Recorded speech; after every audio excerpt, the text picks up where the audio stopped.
సువార్త, దయ చూపి దేవుని వార్త, కృప చూపి క్రీస్తు సువార్త, దయ చూపి దేవుని వార్త, రక్షించే రారాజు వార్త, క్షమించే పరిశుద్ధ వార్త, రక్షించే రారాజు వార్త, క్షమించే పరిశుద్ధ వార్త, కృపావార్త, కృపావార్త, కృపావార్త.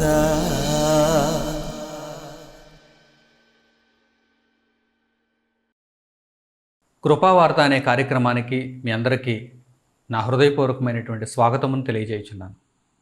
ప్రియులారా, మీరంతా దేవుని కృపలో క్షేమంగా ఉన్నారని భావిస్తూ ఈరోజు కూడా ఒక ఉన్నతమైనటువంటి సంగతిని గురించి మనం ఆలోచన చేద్దాం.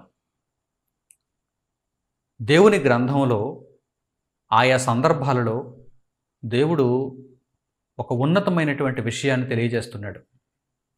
అదేంటంటే దేవుని మహిమ దేవునికే చెల్లాలి. దేవుని మహిమ దేవునికే చెల్లాలి. మరెవ్వరూ కూడా దేవుని మహిమను దొంగిలించటానికి వీలులేదు. ఈరోజు క్రైస్తవ్యంలో కూడా అనేక మంది దేవుని యొక్క మహిమను దొంగిలించుచున్నట్టుగా మనకు కనిపిస్తుంది. సాతాను యొక్క ప్రలోభలకు లొంగి దేవుని మహిమను తాము వహించుచున్నట్టుగా, దేవుని మహిమ వారికి స్వార్థ ప్రయోజనాన్ని చేకూర్చుచున్నట్టుగా మనకు కనిపిస్తుంది. దేవుని మహిమను వారు దొంగిలిస్తున్నారు. అయితే దేవుడు భూమి మీద మనకిచ్చినటువంటి ఈ జీవితంలో ప్రతి క్షణం కూడా దేవునికి లోబడుతూ మనం జీవించాలి. దేవుని ఎడల భయభక్తులను చూపుతూ మనం జీవించాలి. ఈరోజు బాప్తిస్మం తీసుకున్నటువంటి తొలినాళ్లలో దేవుని ఎడల భయభక్తులు ఉంటున్నాయి. కొంతకాలం అయ్యేసరికి బైబిల్ మీద కాస్త పట్టు వచ్చేసరికి, బైబిల్లో కొన్ని విషయాలు అర్థమయ్యేసరికి, కొన్ని ప్రసంగాలు చేసేసరికి, కొన్ని సంవత్సరాల పాటు సంఘానికి వెళుతున్నప్పుడు, సంఘంలో ఉంటున్నప్పుడు చాలామందిలో కలుగుతున్నటువంటి మార్పు ఏంటంటే వారికి మొదట ఉండినటువంటి భయభక్తులు ఉండటం లేదు. వారు మొదట చూపినటువంటి ప్రేమను మరిచిపోతున్నారు. దేవునిలో ఎదుగుదల చాలా ముఖ్యమైనది, ఎదుగుదల ఆవశ్యకమైనది, ఎదుగుదలను అందరూ కోరుకుంటారు. అయితే ఎదుగుదల నాశనానికి దారితీసేదిగా ఉండకూడదు. మనం ఎల్లప్పుడూ కూడా దేవునికి లోబడుతూ, దేవునికి భయభక్తులు చూపిస్తూ, అసలు మొట్టమొదట మనకు చాలా విషయాలు తెలియదు. అప్పుడు మనకు భయం, భక్తి కాస్త తక్కువగా ఉన్నా ఉండే కొద్దీ అనేక విషయాలు మనకు తెలుస్తున్నాయి కనుక, దేవుని గూర్చి అనేకమైన సంగతులను మనం తెలుసుకుంటున్నాం కనుక భయభక్తులు ఇంకా పెరగాలి. కానీ దురదృష్టవశాత్తు ఈరోజు అనేక మందిలో దేవుని గూర్చి తెలుసుకుంటున్నప్పుడు తెలుసుకునే కొద్దీ భయభక్తులు తగ్గిపోతున్నాయి. దేవుని గూర్చి ఎక్కువ తెలుసుకుంటే భయభక్తులు తగ్గిపోతున్నాయి. ఇది విడ్డూరంగా అనిపిస్తుంది కదా. దేవుని గూర్చి ఎక్కువగా తెలుసుకున్నప్పుడు భయభక్తులు ఇంకా పెరగాలి, నీతి ఇంకా పెరగాలి, లోబడే మనస్సు ఇంకా ఎక్కువగా ఉండాలి, పరిశుద్ధత ఎక్కువగా పెరగాలి. అయితే ఈరోజు ఇదంతా కూడా రివర్స్లో జరుగుతుంది, వ్యతిరేకంగా జరుగుతుంది. అలా ఉండటానికి వీలు లేదు. అందుకే దేవుడు పదే పదే ఈ విషయాన్ని తెలియజేస్తున్నాడు. మీ నీతిని కాపాడుకోవాలి, మీలో ఉన్న పరిశుద్ధతను కాపాడుకోవాలి, ప్రతి దినము మీ సిలువను ఎత్తుకోవాలి. ఒకరోజు మీ సిలువను ఎత్తుకొని నేను దేవుని కొరకు బ్రతికాను అంటే సరిపోదు. ప్రతి దినము మీ సిలువను మీరు ఎత్తుకోవాలి. దేవుని కొరకు కడవరకు నమ్మకస్తులుగా మీరు జీవించాలి. ఈరోజు ఎందరిలోనో దేవునికి చెందాల్సినటువంటి మహిమను వారు దొంగిలించుచున్నటువంటి ఆ ప్రవృత్తి మనకు కనిపిస్తుంది. అంటే దేవుని స్థానంలో వారు కూర్చుంటున్నారు. అసలు దేవుని స్థానంలో మొట్టమొదట ఎవరు కూర్చున్నారో తెలుసా? అపవాది అయినవాడు. దేవుని స్థానాన్ని వాడు దొంగిలించాలనుకుంటాడు. దేవుని స్థానాన్ని వాడు ఆక్రమించాలనుకుంటాడు. అదే వాడి యొక్క స్వభావం. అపవాది యొక్క స్వభావం అదే. దేవాలయంలో కూర్చోవాలని, దేవుని స్థానంలో కూర్చోవాలని వాడు అనుకుంటాడు. ప్రియులారా, ఒకవేళ భూజీవిత కాలంలో ఏ మనిషి అయినా దేవుని గురించి తెలుసుకున్న తరువాత కూడా దేవుని స్థానాన్ని ఆక్రమించాలనుకుంటే గనుక వారిలో ఉన్నది సాతాను స్వభావమే తప్ప దేవుని స్వభావం అయితే కాదు. దేవుని కుమారుడైన యేసుక్రీస్తు దేవునికి ఎంత గొప్పగా లోబడి జీవించారో మనకు మరలా వేరేగా చెప్పాలా? దేవుని కుమారుడైన యేసుక్రీస్తు దేవునికి లోబడినటువంటి జీవితాన్ని భూమి మీద ఎంత గొప్పగా చూపించారో పరిశుద్ధ గ్రంథంలో దేవుని మాటలు చదువుతున్నప్పుడు మనకు విదితమే కదా. అంత గొప్పవాడై ఉండి కూడా దేవుని సొంత కుమారుడు, అద్వితీయ కుమారుడు, కలిగి ఉన్నదేదియు ఆయన లేకుండా కలగలేదు. జ్ఞానమునకు ఆధారము, పరిశుద్ధుడు, పవిత్రుడు, నిష్కలంకుడు, ఇంత గొప్పవాడు సైతం దేవునికి లోబడి జీవించెను. ప్రతి క్షణం దేవునికి లోబడి జీవించెను. కన్న తండ్రి అయిన దేవునికి లోబడి జీవించెను. భూమి మీద ఆయన జీవితంలో కన్నీళ్ళు, ప్రార్థనలు, యాచనలు, రోదన, శోధన ఇవన్నీ కనిపిస్తున్నాయి. దేవుని మహిమను క్రీస్తు ప్రభువు ఏనాడు కూడా దొంగిలించాలనుకోలేదు. దేవుణ్ణి, కన్నతండ్రి అయిన దేవుణ్ణి దేవునిగానే చూపించాడు, ప్రభువుగానే చూపించాడు. ప్రియులారా, ఈరోజు అనేక మందిలో ఈ స్వభావం ఎందుకు పుడుతోంది? దేవుని గూర్చి వారు ప్రారంభంలో తెలుసుకునేటప్పుడు చాలా వినయంతో ఉంటారే, మరి దేవుని గూర్చి కాస్త అర్థమయ్యేసరికి, కొంతమంది వారి వెనక పోగయ్యేసరికి వారిలో ఎందుకు గర్వం చోటు చేసుకుంటుంది? ఎందుకంటే అపవాది అయిన వాడు వారిని ఆ విధంగా మార్చేస్తున్నాడు. అపవాది అయిన వాడి యొక్క ప్రవృత్తి అది, దేవుని స్థానాన్ని ఆక్రమించడం, తానే దేవునిగా చలామణి అవ్వాలని వాడు కోరుకుంటాడు. ప్రియులారా, ఈ విషయంలో మీరంతా కూడా తగు జాగ్రత్త, బహుజాగ్రత్త కలిగి ఉండాలని నేను కోరుకుంటున్నాను. దేవుని మాటలను బట్టి మిమ్మల్ని అందరినీ ప్రేమపూర్వకంగా హెచ్చరిస్తున్నాను. దేవునికి చెందవలసిన మహిమ తప్పనిసరిగా మన జీవితకాలం అంతా కూడా దేవునికే చెల్లేటట్టుగా మన జీవితాలు ఉండాలి, మన ఆలోచన విధానం ఉండాలి. దేవుడు మనలను హెచ్చిస్తాడు. ఆయన బలిష్టమైన చేతి క్రింద దేన మనస్కులుగా మనం ఉన్నప్పుడు దేవుడు మనలను హెచ్చిస్తాడు. మనలను మనమే హెచ్చించుకోవాలనే ఆలోచన మనలో పుట్టిందా, దేవునితో ఎడబాటుకు మనం లోనైపోతాం. మనలను మనమే హెచ్చించుకోవాలనే పరిస్థితి మనలో ఉండకూడదు. ఎన్నో ఉదాహరణల ద్వారా దేవుడు ఈ విషయాన్ని స్పష్టంగా పరిశుద్ధ గ్రంథంలో తెలియజేస్తున్నాడు. ప్రియులారా, మనం ఈరోజు ఏ స్థితిలో ఉన్నా కానీ ప్రభువును విశ్వసించిన తర్వాత మనకు దేవుడు చూపినటువంటి ప్రేమను బట్టి, కృపను బట్టి మనం ఆయా స్థితుల్లో ఉన్నాం. కొందరు ప్రారంభ స్థాయిలో ఉన్నారు, కొందరు ఇంకా నేర్చుకుంటున్నారు, కొందరు నేర్చుకుని అనేకులకు ప్రకటిస్తున్నారు. ఎవరు ఏ స్థితిలో, ఏ స్థాయిలో ఉన్నా కానీ వారి స్థాయి దేవుని కృప. మనందరం ఇదిగో ఈరోజు దేవునిలో ఇలా నిలబడ్డామంటే, దేవుని కొరకు ఇలా బ్రతుకుతున్నామంటే, దేవుని కొరకు ఇలా మాట్లాడుతున్నామంటే, దేవునిలో జీవిస్తున్నామంటే ఇది ఎవరి గొప్పతనం? దీనికి కారణం ఏంటి? దేవుని కృప, దేవుని కృప. మరి అలాంటప్పుడు ఇందులో మనం అతిశయపడటానికి కారణమేముంది? ఇందులో మనలను మనమే హెచ్చించుకోవటానికి, గొప్పలు పోవటానికి కారణాలు ఎక్కడున్నాయి చెప్పండి? అంతా దేవునిదే, దేవుని కృపే.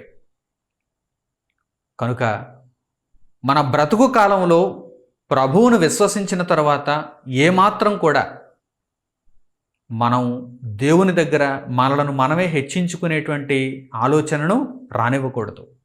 దేవుడు మనలను హెచ్చించేటట్టుగా ఆయన చేతి క్రింద ఆయనది బలిష్టమైన చెయ్యి, ఆ బలిష్టమైన చెయ్యి క్రింద దేన మనస్కులుగా మనం జీవించాలి, దేన మనస్కులుగా మనం జీవించాలి. ఒక ఉదాహరణ మనం పరిశుద్ధ గ్రంథంలో ఇప్పుడు చూద్దాం. బాప్తిస్మం ఇచ్చి యోహాను, ఈయన సరిగ్గా యేసుక్రీస్తు ప్రభువారు శరీరధారిగా భూమి మీదకి రావడానికి ముందు 6 నెలలు ముందటి కాలంలో ఈయన భూమి మీదకి వచ్చారు. జకరియా ఎలిజబెతుల ద్వారా భూమి మీదకి వచ్చారు. అంటే సరాసరి యేసుక్రీస్తు ప్రభువు శరీరధారిగా భూమి మీదకి వచ్చిన కాలంలోనే యోహాను గారు కూడా వచ్చారు. ఇప్పుడు బాప్తిస్మం ఇచ్చి యోహాను గారికి యేసుక్రీస్తు ప్రభువుల ఆయనకున్నటువంటి ఆ మహిమను, ఆయనకున్నటువంటి ఆ గొప్పతనాన్ని ఆయన దొంగిలించేటువంటి అవకాశాలు అక్కడ కనిపిస్తున్నాయి. ఎందుకంటే సమకాలీకులు, ఒకే కాలానికి చెందినవారు. అనేక మంది వచ్చి అడుగుతున్నారు, బాప్తిస్మం ఇచ్చి యోహానుని అడుగుతున్నారు, క్రీస్తువు నీవేనా? దేవుడు ఇశ్రాయేలీలకు అనుగ్రహింపబోయేటువంటి రక్షణ క్రీస్తు, దేవుని కుమారుడు నీవేనా అని అడుగుతున్నారు. అలాంటప్పుడు టక్కున నేనే క్రీస్తును అని క్రీస్తుకు చెందవలసినటువంటి మహిమ ఈయన దొంగిలించినట్టుగా ఎక్కడ కనిపించడం లేదు. అయితే నేను క్రీస్తును కాను, బహిరంగంగా స్వచ్ఛంగా శుద్ధ హృదయంతో నిజాన్ని ఒప్పుకుంటూ బాప్తిస్మం ఇచ్చు యోహాను గారు ఏమంటున్నారు? నేను క్రీస్తును కాను అని ఒప్పుకొనెను అని పరిశుద్ధ గ్రంథంలో వ్రాయబడింది. ఎందుకు ఆ మాట వ్రాయబడిందో తెలుసా?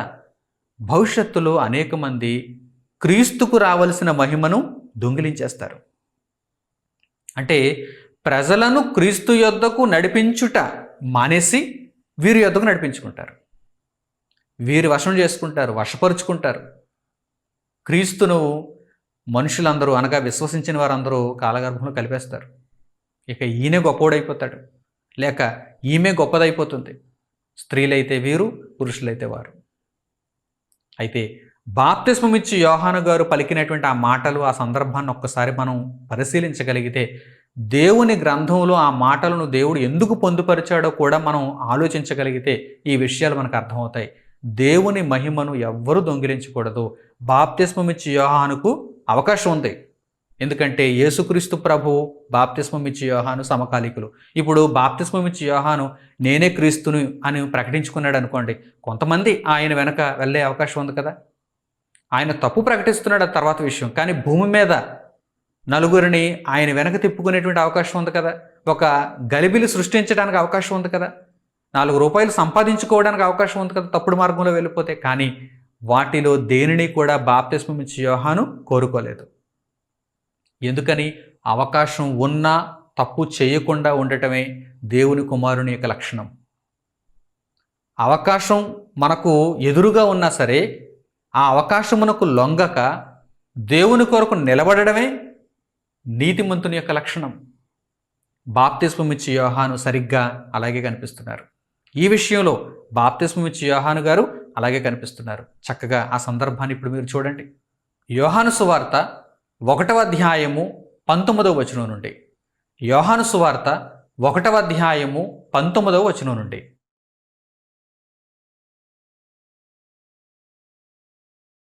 నీవెవడవని అడుగుటకు యూదులు యెరూషలేము నుండి యాజకులను, లేవీయులను యోహాను వద్దకు పంపినప్పుడు అతడిచ్చిన సాక్ష్యమిదే.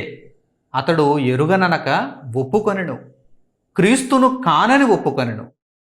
యెరూషలేములో యూదులు బాప్తిస్మమిచ్చి యోహాను దగ్గరకు యాజకులను, లేవీయులను పంపించారు. యాజకులను, లేవీయులను. ఎందుకంటే బాప్తిస్మమిచ్చి యోహాను బాప్తిస్మం అనేటువంటి కార్యక్రమం ద్వారా నీతి మార్గంలోనికి మనుషులను నడిపిస్తున్నారు. ప్రభువుకు ముందు పంపబడినటువంటి ఏలియా వంటి ఆత్మయు శక్తియు కలిగినటువంటి గొప్ప దైవజనుడు బాప్తిస్మమిచ్చి యోహాను. ఇప్పుడు బాప్తిస్మమిచ్చి యోహాను ప్రకటనలు వింటున్నప్పుడు, ఆయన కార్యక్రమాలు చూస్తున్నప్పుడు యెరూషలేములో ఉన్నటువంటి యూదులు లేవీయులను, యాజకులను అతని దగ్గరకు పంపించి ఆయనను ఏమని అడుగుతున్నారు? నీవు క్రీస్తువా?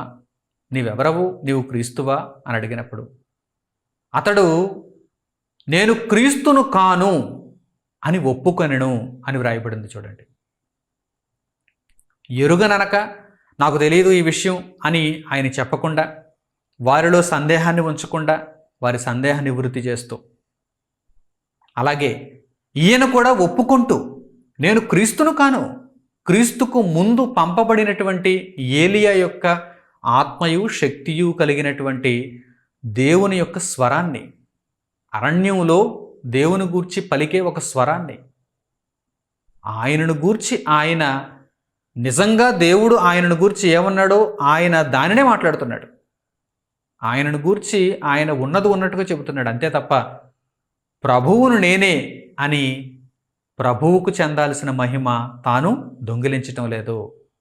నేనే క్రీస్తుని అని ఒకవేళ అన్నాడనుకోండి, సాతాను మభ్యపరచడం వలన నేనే క్రీస్తుని అని అన్నాడనుకోండి, అక్కడ 2 వర్గాలుగా మనుషులు చీలిపోతారు కదా. అంటే నిజంగా యేసుక్రీస్తు ప్రభువును కనుగొన్న వారు కొందరైతే, ఇదిగో డూప్లికేట్గా యేసుక్రీస్తు ప్రభువు అనుకొని యోహానును వెంబడించేవారు మరికొందరుగా మారిపోతారు కదా. అప్పుడు బాప్తిస్మం ఇచ్చి యోహాను గారు ఏమంటున్నారు? నేను క్రీస్తును కాను అని ఒప్పుకొనెను అని వ్రాయబడింది చూడండి. నేను క్రీస్తును కాను అని ఒప్పుకొనెను. ప్రియులారా, ఈ మాటలు ఎందుకు గ్రంథంలో చేర్చబడి మనకు దేవుని జ్ఞానాన్ని నేర్పిస్తున్నాయంటే, మనము కూడా ఆ మాటలను అనుసరించి అదిగో బాప్తిస్మం ఇచ్చి యోహాను గారి వలె మన జీవితకాలం అంతా కూడా ఒక నమ్మకమైనటువంటి మాటకు మనం లోబడి ఉండాలి. నేను దేవుని సేవకుడను, నేను దేవుణ్ణి కాదు.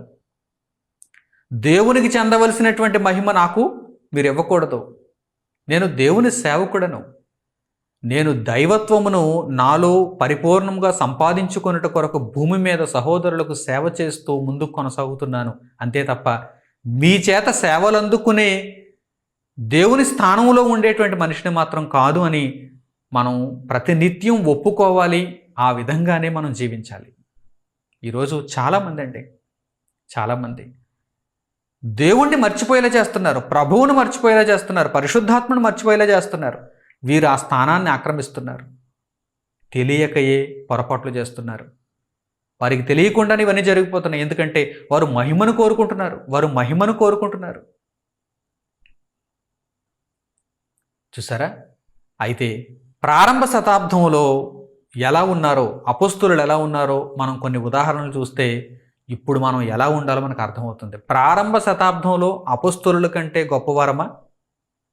ప్రారంభ శతాబ్దంలో అపోస్తులుడైన పేతురు గారి కంటే, అపోస్తులుడైన పౌలు గారి కంటే మనం గొప్పవారమా? మనం ఇంకా పోటీ పడుతున్నాం. మనం ఇంకా పరుగు పందెంలో ఉన్నాం. మనం ఇంకా నేర్చుకుంటున్నాం.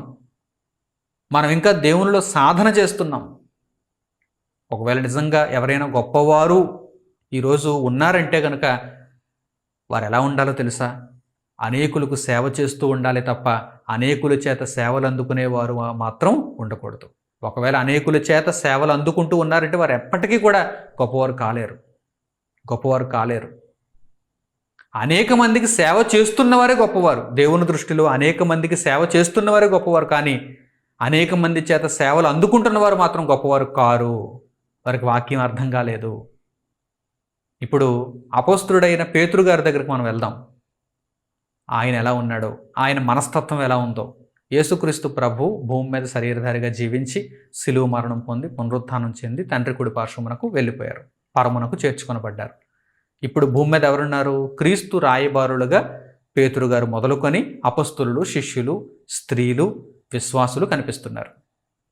వీరందరిలో పేతురు గారి తరంలో, ఇక ప్రభువు పరమునకు చేర్చుకొనబడినటువంటి ఆ కాలంలో, పేతురు గారి యొక్క ఆ తరంలో, ప్రారంభ శతాబ్దంలో అందరిలో పేతురే కదా అగ్రగణ్యుడు. అపొస్తలులందరిలో పేతురు పెద్దవాడు కదా, ముఖ్యుడు కదా. ఇప్పుడు పేతురు యేసుక్రీస్తు ప్రభువుకు చెందాల్సినటువంటి మహిమనేమైనా దొంగిలిస్తున్నాడా? పుట్టుకతో కుంటివాడైనటువంటి ఒక మనుష్యుడిని దేవాలయం దగ్గర చూచినప్పుడు పేతురు యోహానుడు అక్కడికి వెళ్ళినప్పుడు ప్రభు అయిన యేసునామమున, నజరేయుడైన యేసునామమున నీవు స్వస్థత నొందు అని అక్కడ ప్రకటించారు. అంతే తప్ప మా వలన ఈ స్వస్థత అవుతుంది అని వారు చెప్పలేదు. మా సొంత శక్తి వలన ఈ స్వస్థతను జరిగించగలమని వారు చెప్పలేదు. ప్రభు అయిన యేసును ప్రకటించటానికి, ప్రభు అయిన యేసు ద్వారా స్వస్థతను కలిగించటానికి మేము ఇక్కడ ఉన్నాం అని చెబుతున్నారు. ప్రభు మాట వినేటువంటి ఆయన రాయబారులు, ఆయన సేవకులు అని పేతురు గారు, యోహాను గారు చెబుతున్నారు. పేతురు గారికి కూడా ఆ రోజు అవకాశం ఉంది. ప్రారంభ శతాబ్దంలో పేతురు గారికి కూడా అవకాశం ఉంది. ప్రభు మహిమను దొంగిలించేటువంటి అవకాశం పేతురు గారికి కూడా ఉంది. కానీ పేతురు గారు ఎప్పుడైనా సరే దారి తప్పారా? ప్రభు మహిమను ఆయన తీసుకున్నారా? లేదు. ఒక మంచి ఉదాహరణ కొర్నేలి సందర్భంలో మనకు కనిపిస్తుంది. కొర్నేలి సందర్భంలో కొర్నేలి గారి దగ్గరికి పేతురు గారు యేసుక్రీస్తు ప్రభువును గురించినటువంటి సువార్తను ప్రకటించడానికి వచ్చారు. దేవుని వాక్యం ప్రకటించడానికి నా దగ్గరకు ఒక దైవజనుడు వచ్చాడని కొర్నేలి గారు సాష్టాంగపడిపోతున్నారు, నమస్కారం చేస్తున్నారు. అప్పుడు పేతురు గారు పలికినటువంటి మాటలు మనం చూద్దాం. నిజంగా నాటి అపొస్తలుల మనస్సులో ఉన్న భావాలను దేవుడు రాయించాడు. ఎలా ఉండాలో మనకు ఆయన నేర్పిస్తున్నాడు. కొర్నేలి సాష్టాంగపడితే పేతురు గారు ఏమంటున్నారు చూద్దాం. పేతురు గారు ఏమంటున్నారు చూద్దాం. ఈ మాటను మనం చదివితే ఎలా ఉండాలో మనకు అర్థమవుతుంది. నాడు వారు ఎలా ఉన్నారో మనకు అర్థమవుతుంది. నేడు మనం ఎలా ఉండాలో మనకు అర్థమవుతుంది. అపొస్తలుల కార్యములు 10వ అధ్యాయము 25వ వచనం నుంచి. అపొస్తలుల కార్యములు 10వ అధ్యాయము 25వ వచనం నుంచి.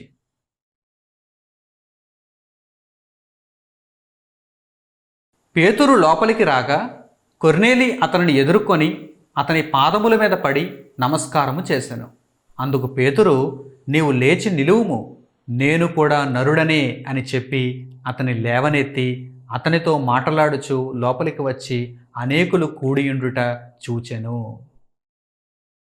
ప్రియులారా, గమనిస్తున్నారా? దేవుని వాక్యమును ప్రకటించటానికి పేతురు గారు కొర్నేలి దగ్గరకు వచ్చారు. కొర్నేలి ఎప్పుడైతే పేతురు గారిని చూచాడో వెంటనే పాదముల మీద పడి నమస్కారం చేస్తున్నాడు. అంటే ఇప్పటి వరకు నేను కలిగి ఉన్నటువంటి నీతిని మించిన నీతి ప్రకటించడానికి వచ్చినటువంటి ఈ దైవజనుడు చాలా గొప్పవాడు కనుక ఆయన పాదముల మీద పడిపోవాలనేటువంటి భావన కొర్నేలిలో ఉంది. కానీ నిజాన్ని చెబుతున్నాడు పేతురు గారు.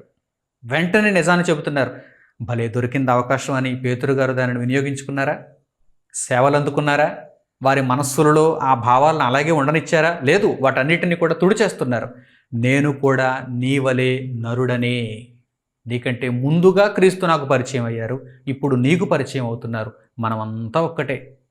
ఎంత గొప్ప సమానత్వపు భావన చూడండి. అసలు అలా ఉన్నప్పుడు మోసం ఉంటుందా? అలా ఉన్నప్పుడు అసలు సహోదర ప్రేమలో ఏమైనా వ్యత్యాసాలు ఉంటాయా? కక్షలు ఉంటాయా? అయితే కొందరు ఇలా ఉన్నప్పుడు దానిని అలుసుగా చేసుకొని సహోదరులను సన్మానించడం పోయి వారిని దూషిస్తూ వారికి ఇబ్బందులు కలుగు చేస్తూ ఉంటారు. అది వారి యొక్క హీనమైనటువంటి మనస్సు. వారిని పక్కన పెడితే అసలు ఎలా ఉండాలి? ఉన్నత స్థితిలో ఉన్నవారు సైతం భూమి మీద దేవుని సేవలో ఉన్నప్పుడు ఎలా ఉండాలి? దేవుని మహిమ దేవునికే చెల్లేటట్టుగా మనం అన్ని విషయాలలో జాగ్రత్త పడుతూ ఉండాలి. కొందరు దానిని అలుసు తీసుకుంటారు. ఇప్పుడు మనలను మనమే తగ్గించుకుంటున్నప్పుడు కొందరు దాన్ని అలుసు తీసుకుంటారు. అలుసు తీసుకున్నప్పుడు ఇలా అందరూ అలుసు తీసుకుంటున్నారు కనుక నేను ఒక స్టాండర్డ్ మెయింటైన్ చేయాలి, నేను దేవునిగా ఒక పేటేసుకుని కూర్చోవాలి అని మాత్రం అనుకోకూడదు. అలుసు తీసుకున్నారనుకోండి, అది వారి యొక్క హీనమైన స్థితి, అది వారి యొక్క బలహీనమైన మనస్సు. అలుసు తీసుకున్నప్పుడు అంటే మనం ఎప్పుడైతే మనలను మనమే తగ్గించుకున్నామో మనల్ని ఇంకా హీనపరుస్తూ మనలను గూర్చి చెడ్డగా మాట్లాడుతూ తప్పుడుగా వారు వ్యవహరిస్తూ ఉన్నప్పుడు అది వారికి సంబంధించిన విషయం, అది వారికి పాపంగా పరిగణింపబడుతుంది. కానీ మనం మాత్రం నీతిని తప్పకూడదు, తగ్గింపు జీవితాన్ని తప్పిపోకూడదు. వెంటనే పేతురు గారు ఏమంటున్నారు చూడండి, నేను కూడా నీ వలె నరుడనే. కొర్నేలి గారు ఒకవేళ దాన్ని అలుసుగా తీసుకున్నారనుకోండి, ఓ నీవు కూడా నరుడువేనా, అయితే నేను సన్మానించను, నేను గౌరవించను, అక్కడికి వెళ్ళి కూర్చో, తర్వాత నాకు ఖాళీ ఉన్నప్పుడు నీ దగ్గరకు వచ్చి నేను మాటలు వింటానులే అన్నారా? లేదు, అలుసుగా తీసుకోకూడదు. ఇప్పుడు పేతురు గారు నేను కూడా నరుడనే అన్నప్పుడు అలుసుగా తీసుకోకూడదు. ఆయనకి ఇవ్వాల్సినటువంటి గౌరవం ఆయనకి ఇవ్వాలి, కానీ దేవుడికి ఇవ్వాల్సినటువంటి గౌరవం మాత్రం దేవునికే ఇవ్వాలి.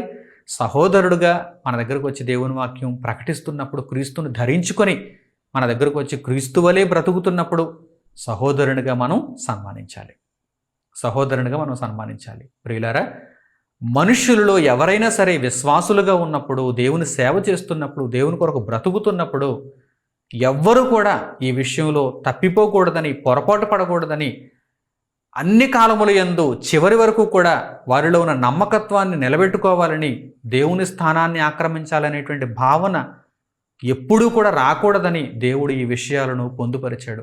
బాప్తిస్మం ఇచ్చే యోహాను విషయంలో కావచ్చు, అపొస్తలుడైన పేతురు గారి విషయంలో కావచ్చు. ఆ తర్వాత మరో చక్కని ఉదాహరణ మనం చూడగలిగితే పౌలు మరియు బర్నబా ప్రారంభ శతాబ్దంలో వీరు కూడా వీరోచితమైనటువంటి సేవ చేస్తున్నారు, దేవుని వాక్యాన్ని గొప్పగా ప్రకటిస్తున్నారు.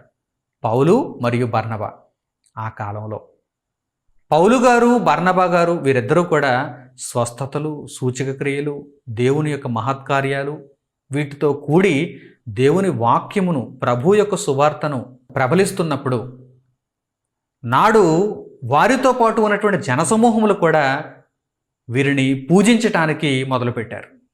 పౌలు గారిని, బర్నబా గారిని దేవుని స్థానంలో వీరిని కూర్చోబెట్టడానికి వారు ప్రయత్నం చేశారు. అప్పుడు వారు ఏం చేశారో చూద్దాం. పౌలు గారు, బర్నబా గారు, వారికి కూడా ఒక అవకాశం వచ్చింది. జనసమూహాలు ఉన్నాయి చుట్టూ, వారందరూ వీరికి జేజేలు కొడుతున్నారు. వీరిని దేవుళ్ళుగా చూడటానికి వారందరూ కూడా ప్రయత్నాలు చేస్తున్నారు. అప్పుడు పౌలు గారు, బర్నబా గారు ఏం చేశారో వారి మాటలను మనం వింటే నిజంగా మన జీవితాలలో మనం ఎల్లప్పుడూ ఎంత తగ్గింపుతో ఉండాలో మనకు అర్థమవుతుంది. అపొస్తలుల కార్యములు 14వ అధ్యాయము 7వ వచనం నుంచి చూడండి. అపొస్తలుల కార్యములు 14వ అధ్యాయము 7వ వచనం నుంచి.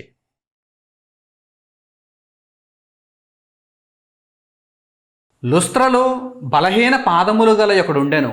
అతడు పుట్టినది మొదలుకొని కుంటివాడై ఎన్నడూనూ నడువలేక కూర్చుండి ఉండువాడు. అతడు పౌలు మాట్లాడుట వినెను. పౌలు అతని వైపు తేరిచూచి స్వస్థత పొందుటకు అతనికి విశ్వాసముండెనని గ్రహించి, నీ పాదములు మోపి సరిగా నిలువుమని బిగ్గరగా చెప్పినప్పుడు అతడు గంతులు వేసి నడువసాగెను.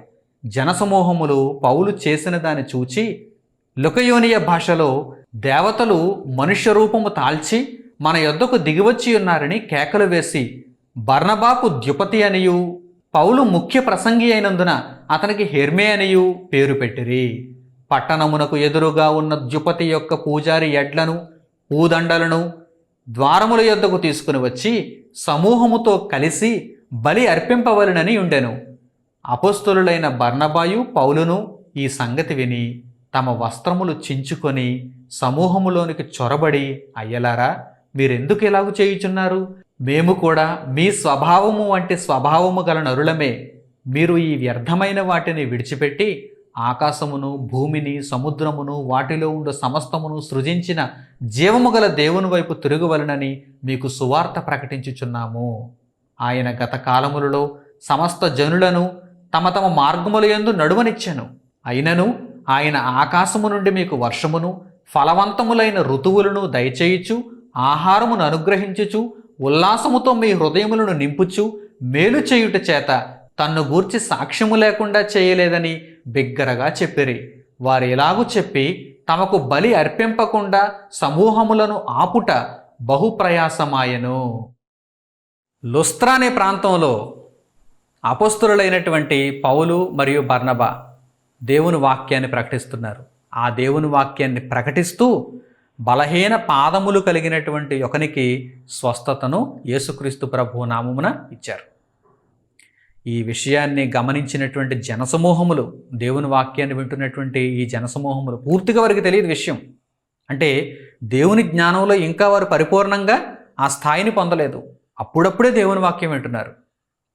ఈ జనసమూహములు వెంటనే ఏం చేస్తున్నారు? వారికి దగ్గరలో ఉన్నటువంటి ఒక ద్యుపతి అనేటువంటి దేవతకు ఆలయం ఉంది. ఆ ఆలయంలో పూజారి అక్కడ ఉన్నటువంటి ఎడ్లు తీసుకుని వచ్చి వీరికి బలి చేద్దాం అనుకుంటున్నారు. అంటే పౌలు గారిని, బర్నబా గారిని దేవతల కింద చూస్తున్నారు. అప్పటి వరకు వారు విగ్రహారాధనలో ఉన్నారు కదా, వారికి విషయాలు తెలియవు. దేవుని జ్ఞానం మీద వారికి పట్టు లేదు. పౌలు గారిని, బర్నబా గారిని దేవతల కింద భావించి వారికి చెరువులో ఉన్నటువంటి ఎడ్లను తీసుకుని వచ్చి వధించడానికి వారు సిద్ధమైపోతున్నారు. పూదండలను తీసుకొచ్చి వీరికి అలంకరించడానికి సిద్ధమైపోతున్నారు. ఈ పరిస్థితిని గమనించినటువంటి పౌలు గారు, బర్నబా గారు బట్టలు చించేసుకున్నారండి. దేవుని మహిమను కాజేయటానికి వీరికి అవకాశం వచ్చినా కానీ ఎంత అప్రమత్తంగా ఉన్నారో చూడండి. జనసమూహము లోపలికి చొరబడి బట్టలు చింపుకొని దేవుని గూర్చి వారికి తెలియజేస్తున్నారండి. మీరు చేయవలసినటువంటి ఈ ఆరాధన అంతా కూడా పరమందున్న దేవునికే చెందాలి, మనుషులుగా మాకు కాదు. ఏనాడైనా తండ్రిని గూర్చి ఎంతగా ఆలోచించారా? ప్రతిరోజు మీకు కాస్తున్నటువంటి ఎండ, వెలుగు, వేడిమి సూర్యుని ద్వారా మీకు వస్తుంది అంటే అది దేవుని యొక్క పని. ఋతువులు, వర్షం, భూఫలం, పంటలు ఇవన్నీ కూడా దేవుని యొక్క కష్టం. దేవుడు నరులపై చూపిన ప్రేమ. ఏదైనా సాక్ష్యం లేకుండా చేశాడు ఆయన్ను ప్రేమించండారా? ఇన్ని సాక్ష్యాలు ఉన్నప్పుడు ఆయనను ప్రేమించండారా? ఏదో ఒక సాక్ష్యాన్ని మీరు చూచి లుస్త్రలో బలహీన పాదములు కలిగినటువంటి ఒకనికి స్వస్థతనివ్వటాన్ని చూచినటువంటి మీరు వెంటనే మమ్మల్ని దేవతల కింద మీరు ఆరాధించటానికి, మమ్మల్ని అలంకరించి మాకు బలులు ఇవ్వటానికి మీరు ప్రయత్నం చేస్తున్నారే, ఇంతకంటే ఎన్నెన్నో గొప్ప గొప్ప సాక్ష్యాలు దేవుడు ప్రతిరోజు మీ కళ్ళ ముందు చూపిస్తున్నాడు. కానీ దేవుణ్ణి నమ్మలేకపోతున్నారు, దేవుణ్ణి అంత గొప్పగా ప్రేమించలేకపోతున్నారు, దేవుణ్ణి అంత గొప్పగా ఆరాధించలేకపోతున్నారు అని పౌలు గారు, బర్నబా గారు బట్టలు చింపుకొని మరి దేవుని గురించి మరలా వారికి ప్రకటించారు. ఇక చివరిగా వ్రాయబడిన ఆ మాటను చూడండి. ఆ జనసమూహమును ఆపడం బహుప్రయాసం అయిపోయింది. అంటే వినటం లేదనమాట. ఒక్కొక్కడు అసలు వినడు. లేదండి బాబు, ఈరోజు మీకు మేము ఎడ్లను బలి ఇవ్వాల్సిందే అంటాడు. వాడు పట్టుకున్న కుందేలకు 3 కాళ్ళు. ఇక వాడు ఎవరి మాట వినడు. చూసారా? ఇక అలాంటి వేపకాయంత వెర్రి ఉంటుంది కొంతమందికి. అలాంటి వెర్రివారందరినీ ఆ రోజు ఆపడం వారిద్దరికి బహు కష్టతరం అయిపోయింది, బహు ప్రయాస అయిపోయింది. ప్రియులైన నా సహోదరి సహోదరులారా, ఈ విషయాలను దేవుడు గ్రంథంలో పొందుపరిచి మనకు కూడా జ్ఞానబోధ చేస్తున్నాడు. ఎప్పుడు కూడా అటువంటి అవకాశాలు వచ్చినప్పుడు, మిమ్మును స్తుతించే మనుష్యులు మీకు కనిపించినప్పుడు, మిమ్మును ఘనపరిచే మనుష్యులు మీకు కనిపించినప్పుడు మీరు జాగ్రత్త పడండి. మనుష్యులు మిమ్మల్ని కొనియాడినప్పుడు మీకు శ్రమ కనుక మీరు అప్రమత్తంగా ఉండాలి. అపవాది ఎప్పుడైనా సరే మిమ్మును ఈ విధంగా మోసం చేయడానికి ప్రయత్నం చేస్తాడు.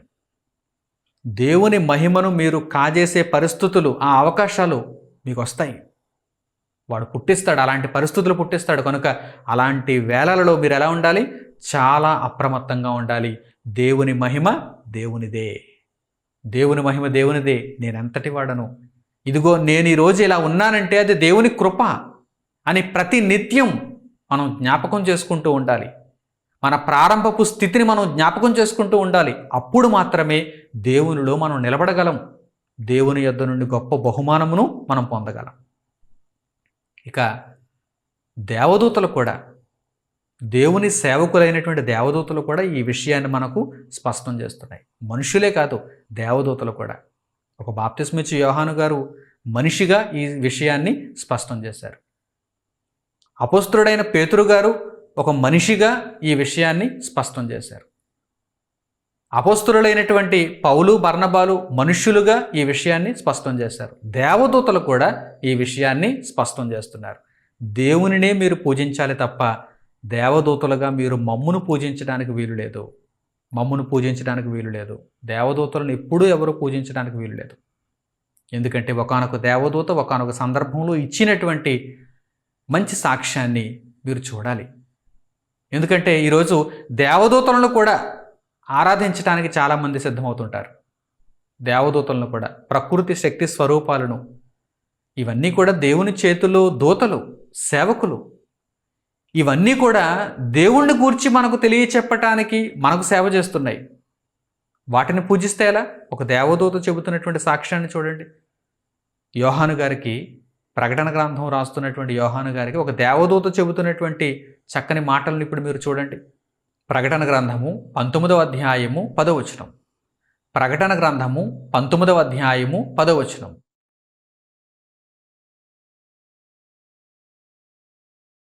అందుకు నేను అతనికి నమస్కారము చేయుటకై అతని పాదముల ఎదుట సాగిలపడగా అతడు, వద్దు సుమీ, నేను నీతోనూ యేసును గూర్చిన సాక్ష్యము చెప్పు నీ సహోదరులతోనూ సహదాసుడను. దేవునికే నమస్కారము చేయుము. యేసును గూర్చిన సాక్ష్యము ప్రవచన సారమని నాతో చెప్పెను. యోహాను గారికి గొప్ప గొప్ప భవిష్యత్తు సంగతులను దర్శనం రూపంలో చూపిస్తున్నటువంటి దేవదూతకు సాగిలపడాలనిపించింది. ఆయనకు నమస్కారం చేయాలని ఆ పరిస్థితుల్లో దేవదూత వారిస్తున్నట్టుగా కనిపిస్తుంది. చూడండి, యోహాను గారిని వారిస్తున్నట్టుగా, వద్దు సుమీ, నాకు నమస్కారం చేయొద్దు. నేను కూడా ప్రభువుకు దాసుడనే, దేవుని దాసుడనే, నీవలే దేవునికి దాసుడనే. మన ప్రభు అయిన దేవునికి మాత్రమే మొక్కాలి, ఆయనను మాత్రమే సేవించాలి. సహదాసుడను. దేవదూతలు సైతం ఏమని చెబుతున్నారు చూడండి, మమ్మును పూజించవద్దు, దేవుణ్ణి పూజించండి. మనం అందరం దేవునికి సేవకులం. మనం అందరం భూజీవిత కాలంలో మనం ఉన్నప్పుడు మనం అందరం దేవునికి సేవకులం. దేవదూతలు సేవ చేస్తున్నాయి, మనము దేవునికి సేవ చేస్తున్నాం. వారంతా సేవకులైన ఆత్మలుగా ఉండి సేవలు చేస్తున్నారు. మనం అందరం కుమారులమైన ఆత్మలుగా ఉండి మన తండ్రి మీద మనకున్న ప్రేమతో సేవ చేస్తున్నాం. మనకు దేవుడు ఒక గొప్ప సింహాసనాన్ని నిత్యత్వమందు ఇస్తాడని తండ్రికి మనం లోబడి సేవ చేస్తున్నాం. ప్రియులారా, ఈ విషయాలన్నిటినీ కూడా మీ హృదయమందు భద్రం చేసుకోండి. ఇవి మీ జీవితకాలం అంతా ఉపయోగపడతాయి. ఎందుకంటే ఇది ఈ రోజుకు మాత్రమే సంబంధించిన సంగతి కాదు. ఈరోజు మీరు ఒదిగి ఉన్నా, లోబడి ఉన్నా, రేపటి దినానికి సాతాను మిమ్మును మోసగించేటువంటి అవకాశం ఉంది. ఏదో ఒక ఆధిక్యత కల్పించి మీలో గర్వాన్ని పుట్టించి మీ అహాన్ని వాడు గాయపరిచి మీరు దేవుని స్థానాన్ని దొంగిలించేటువంటి స్వభావం కలిగి ఉండేవారుగా వాడు మార్చేస్తాడు. కనుక అట్టి పరిస్థితి ఎప్పటికీ రానివ్వకుండా ఎల్లప్పుడూ దేవుని ఎడల మనం భయభక్తులతో, వినయంతో, ఆయన జ్ఞానమును నేర్చుకుంటూ అనేకులకు ప్రకటిస్తూ, ఆయన వాక్యమును మనలో ప్రతిఫలింపజేసుకుంటూ, ఆయన బలిష్టమైన చేతి క్రింద దీన మనస్కులుగా ఉంటూ పరలోకమందు గొప్ప ప్రతిఫలాన్ని పొందటానికి మనం ఎదురు చూడాలి, సిద్ధపడాలి. ప్రియులారా, ఆలోచన చేయండి. దేవుడి విషయాలన్నిటినీ వ్రాయించాడు. మనుషులలో ఎవ్వరూ కూడా పూజార్హులు కారు. ప్రభువైన యేసు దేవుని కుమారుడై ఉండి, అద్వితీయ కుమారుడై ఉండి, ఆయన దేవుని వాక్యమై ఉండి శరీరధారిగా భూమి మీదకి వచ్చారు, మరల పరమునకు చేర్చుకోబడ్డారు. ఆయనకిప్పుడు సర్వాధికారం ఇవ్వబడింది. ఆయన పూజార్హుడు, ఆయన తండ్రి పూజార్హుడు, పరిశుద్ధాత్ముడు మనలను దేవునిలో నడిపిస్తున్నాడు. కనుక ఆయన దైవత్వము కలిగినటువంటి ఆత్మ, ఇటువంటి కలంకము లేనటువంటి ఆత్మ. ఇక మిగిలిన మనుషులు ప్రతి ఒక్కరూ కూడా, దేవదూతలు అందరూ కూడా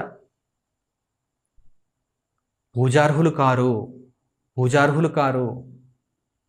ప్రభు అయిన యేసుక్రీస్తు కూడా ఏమని తెలియజేస్తున్నారు? మనకు తండ్రి ఒక్కడే అని తెలియజేస్తున్నారు. పరిశుద్ధాత్మ కూడా మనలను ఏమని ఒప్పింపజేస్తున్నారు? మనకు తండ్రి ఒక్కడే. కనుక మన జీవితకాలం అంతా కూడా దేవుణ్ణి దేవునిగానే మనం చూడాలి. దేవునికి చెందవలసిన మహిమను మనం కాజేయకూడదు. క్రీస్తుకు చెందవలసిన మహిమను మనం కాజేయకూడదు. ఆత్మకు చెందవలసిన మహిమను, అనగా పరిశుద్ధాత్మకు చెందవలసిన మహిమను మనం కాజేయకూడదు. ఈ విషయాలపై చక్కని అవగాహన కలిగి మన స్థాయిని ఎల్లప్పుడూ మన జ్ఞాపకాలలో ఉంచుకుంటూ ప్రభువు ఇచ్చినటువంటి పనిని చక్కగా చేస్తే అంతకంటే మనకు కావాల్సింది ఏంటి చెప్పండి? అసలు ఆ పనిని పూర్తి చేయడానికి మనకు జీవితంలో ఎన్నో ఒడిదుడుకులు, అసలు సమయం సరిపోతుందా అనేటువంటి ప్రశ్న.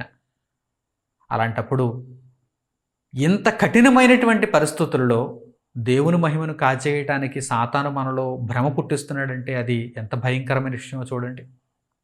కనుక ఈ దేవుని వాక్యమును నిత్యము జ్ఞాపకాలలో ఉంచుకొని ప్రభువుకు చెందవలసిన మహిమ మనం ఎవరికి ఇవ్వకుండా, మనం కాజేయకుండా, దేవుని విషయంలో నిరంతరము లోబడేటువంటి మనస్సు కలిగి అనేకులకు దేవుని గురించి పరిచయం చేస్తూ ఆ సేవలో మనం ఉంటూ, దేవునికి ముందుగా ఇచ్చి దేవుని యొద్ద నుండి ప్రతిఫలం పొందే ఆ స్థాయిలో మనం ఉంటూ దేవుని మహింపరిచే వారంగా ఉండాలని మిమ్మల్ని అందరినీ దేవుని వాక్యమును బట్టి నేను కోరుకుంటూ ఈ దేవుని మాటలను ఇంతటితో ముగిస్తున్నాను.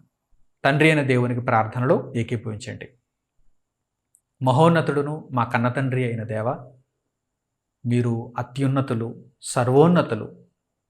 నాయన, మీకు చెందవలసిన మహిమను లోకమందు ఎందరో ఆక్రమించుకోవాలని, స్వాధీనపరుచుకోవాలని ప్రయత్నం చేస్తున్నారు. అపవాది మనుష్యులను ఆ విధంగా భ్రమపరుస్తున్నాడు. నాయన, మేము అటువంటి ఆలోచనలో సైతం ఉండకుండా ఎల్లప్పుడూ మీ బలిష్టమైన చేతి క్రింద దీన మనస్కులుగా ఉంటూ, నాయన, మీ చిత్తాన్ని నెరవేర్చుటకు నిత్యము ఆలోచన చేస్తూ, ప్రభువును ప్రభువుగా, పరిశుద్ధాత్మను పరిశుద్ధాత్మగా, తండ్రి వారికి చెందవలసిన మహిమను తండ్రి ఏ సమయంలోనూ మేము దొంగిలించేవారము కాకుండా, నాయన, నిరంతరము వాక్యానుసారమైన జీవితమును కలిగి ప్రభువును వహించుకొని జీవిస్తూ, నాయన, మీ యొక్క సంకల్పమును పూర్తి చేసుకొనగలిగే భాగ్యమును మాకు దయచేయండి. ఈ వాక్యము మా హృదయములలో భద్రపరుచుకొని నిత్యము మిమ్మల్ని సంతోషింపచేసే బిడ్డలుగా మేము ఉండగలుగుటకు కృప దయచేయమని మిమ్మల్ని వేడుకుంటున్నాం. మా జీవిత కాలంలో మీరు జరిగిస్తున్న ప్రతి విధమైనటువంటి మేలు కొరకు మీకు స్తుతులు తండ్రి. ప్రతి ఆపద నుండి మమ్మను కాపాడుచున్నందులకు మీకు స్తుతులు తండ్రి. నాయన, అపవాది యొక్క శోధన నుండి, కీడు నుండి తప్పించినందుకు మీకు స్తుతులు నాయన. శోధన అనివార్యమైనప్పుడు ఆ శోధనను తట్టుకునే శక్తిని, బలముని ఇమ్మని మిమ్మల్ని వేడుకుంటూ, ప్రతినిత్యం మీ మాటలను వింటూ అనేకులకు వాటిని పరిచయం చేస్తూ మీ సేవలో చివరి వరకు తండ్రి మా బ్రతుకులను ఉంచుకొనగలిగే భాగ్యం ఇమ్మని మిమ్మల్ని కోరుకుంటూ మా ప్రార్థనా విన్నపములను మా ప్రభువును రక్షకుడునైన యేసుక్రీస్తు వారి పేరిట మిమ్మల్ని అడుగుచున్నాము తండ్రి. ఆమేన్. మన తండ్రి అయిన దేవుని ప్రేమ, మన రక్షకుడైన యేసుక్రీస్తు వారి కృప, పరిశుద్ధాత్ముని అన్యోన్య సహవాసము మనందరికీ సదాకాలము తోడై నడిపించునుగాక. ఆమేన్. అందరికీ వందనములు. సెలవు.